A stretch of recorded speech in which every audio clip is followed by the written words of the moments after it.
Hi. We're ERIKALUST, Casey Calvert and the ERIKALUST team, the ethical adult film company that will open its doors the next 24h. Ask us anything. Hi Reddit. During the next 24h, we invite you all to ask your questions to ERIKALUST and the rest of her team, from production, post-production and intimacy coordination, to marketing comms to IT, to award-winning adult performer and director Casey Calvert. Mention us for specific questions. Creative Director and founder of ERIKALUST. You, Erika_Lust Director and Performer. You, Casey Calvert XXX Production Managers. You, Marina_Prod_ELU. Laura_Prod_EL Post Production Manager. You, Ines_Post Prod_EL Marketing Manager. You, Roberto_MKT_EL Head of Comms Team. You, Eva_Comms_EL Intimacy Coordinator. You, Avril_IC_EL Head of People. You, Gloria_People_EL Head of Product Team.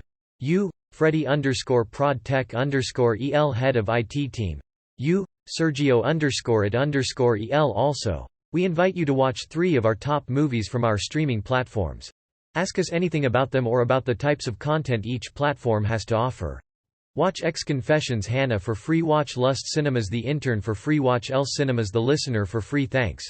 Proof. Here's my proof. Could you guys please reach out to Dolph Lundgren about performing in a film in which he can smell crime and also features full penetration? What are some unethical practices that go on in bigger porn studios? Did that lead to the start of this company?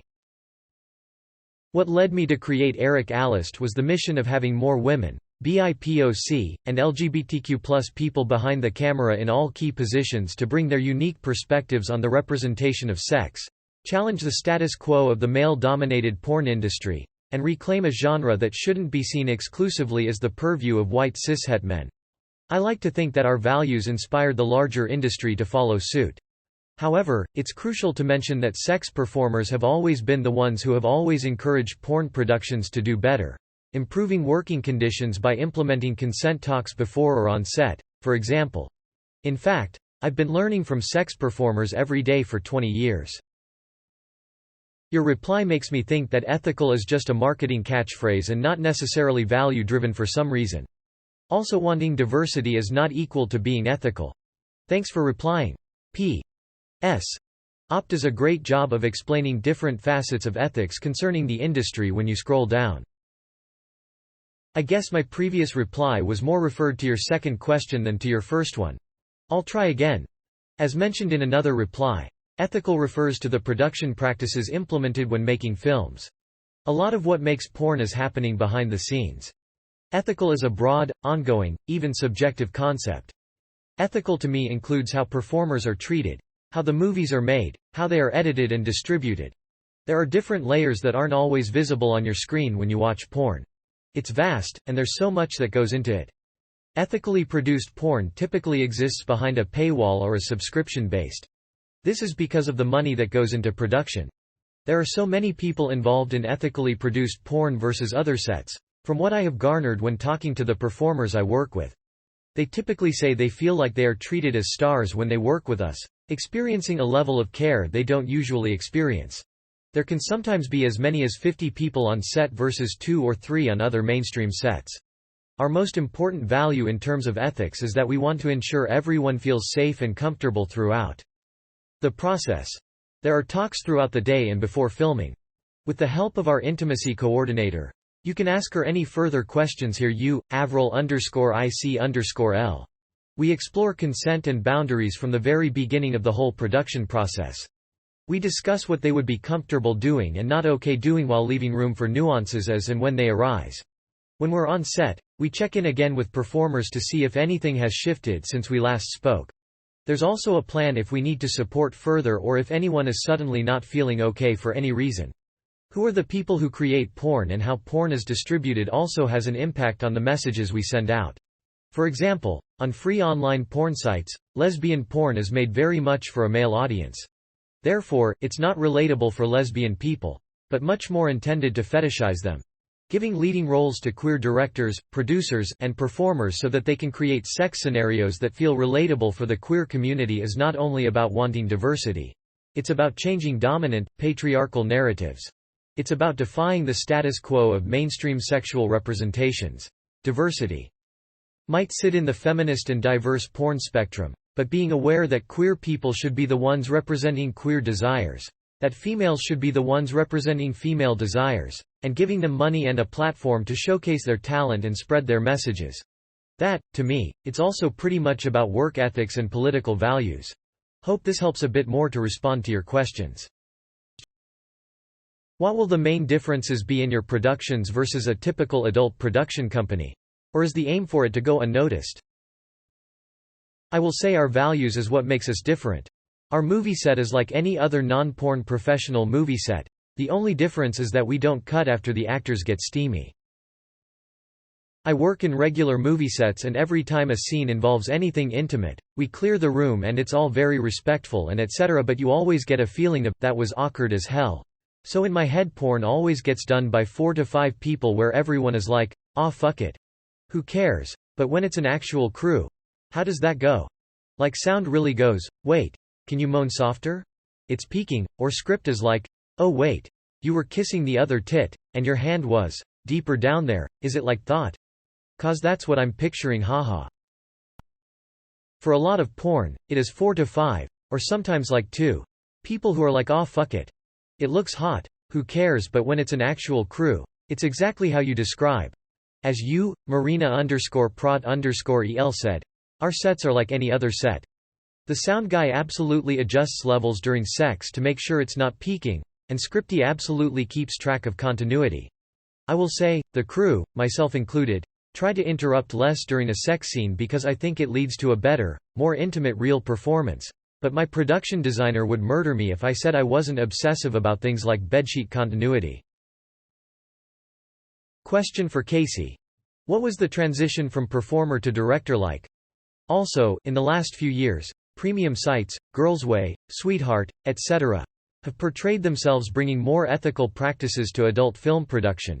Do you think these companies have improved conditions in the industry, and, if so, where do you think there is still room to improve further? The transition from performer to director was pretty seamless. And, since I'm still very actively performing, it doesn't really feel like I've made a transition at all. Even though if I stop to look at it, I plainly have. As a whole, the mainstream porn industry, specifically in LA, has improved conditions on set in a massive way since I got into the industry. I attribute it a lot to fansites performers started realizing their true value and forced change from inside the industry. Company owners also realized that there was more to what we're doing than just profit. Taking care of people is a good business decision in many ways. There's always room to improve, but I genuinely think we're doing a great job and on the right track working within the systems we have to work in. The things I want to improve are large scale and systemic. I think we need a performers guild. Something structured like SAG. I think we need residuals for performers from mainstream productions. I think we need slightly more centralized STI testing. You list equal pay as one of your values. Does that mean you pay talent equally regardless of gender? Serious questions here. What sort of paradigm shifts do you think would need to occur here in the USA for adult entertainment and sex work to be considered less taboo? Are things like public health initiatives and educational discussions helpful in that space, or are they considered taboo as well? This question is tricky. On one hand, I think a lot of shifts have occurred here in the US already. OnlyFans is in the zeitgeist. People seem more open to talking about sex and sexuality in general. But that being said, there's also a ton of conversation that's very anti-sex and sex work right now. I mean, look at the discourse on Twitter right now sex in mainstream films, TV. The US is very literally founded on Puritan ideals, and I don't see a reality where sex work is ever considered okay by everyone living here. I think public health initiatives and education surrounding porn and porn literacy are super important when done by the right people. Organizations like Fight the New Drug or NCOS are examples of not the right people. I also think we need legislative changes. FOSTA was and is incredibly harmful. Porn is an easy target for politicians on both sides on the aisle. And until that changes, we're going to keep running up against social media deplatforming, banking discrimination, and social bias. Does the intimacy coordinator talk about consent and boundaries to the performers before the scene takes place? Or are they able to pause when you're already begin shooting to talk? Avril_IC_L. Great question. Yes, we have in-depth conversations regarding consent, boundaries, STI testing, and the overall flow of production and what I can do to best support them during their time on set and after. They are also able to pause and stop production at any time during a shoot.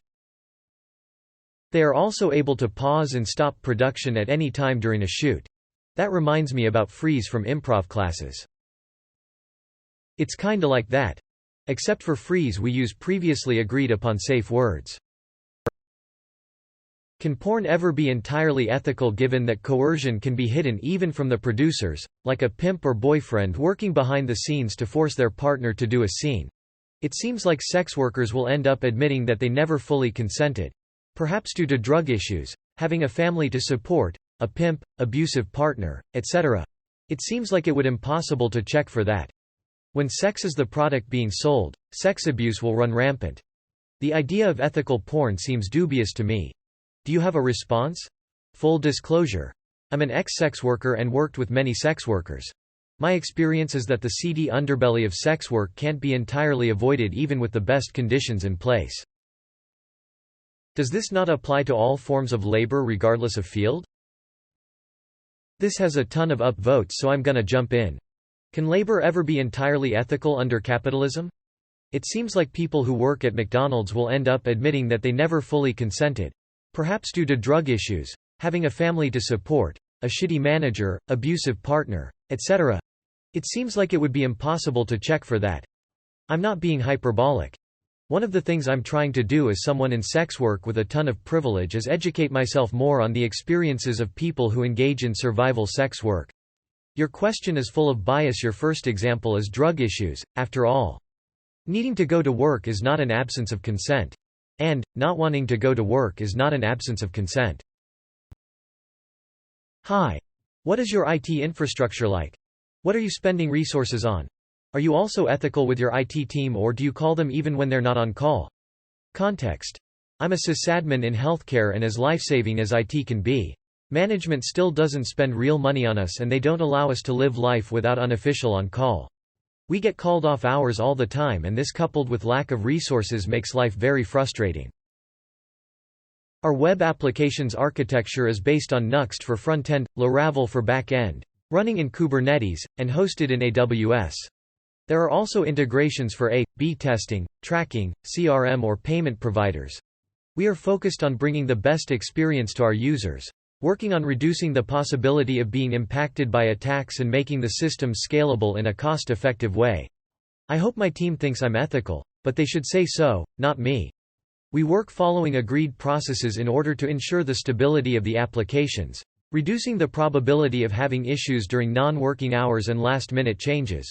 Refinements, sprints, code reviews, testing, UAT, scheduled releases. For example, we release new code only between Monday and Wednesday, before 12 p.m. We have a permanent open call, and the specific casting calls for different movies link from those casting applications. We filter the ones that answered all of the applications, and we do a regular job interview to know more the applicants and to give them a space to ask any questions they may have. Once we have done the interview, if they are a fit for a specific role that we are looking for, we cast the person. If not, we include their information on our database in case they can be a fit for a future production. The only requirement is that they align with our values. Slite.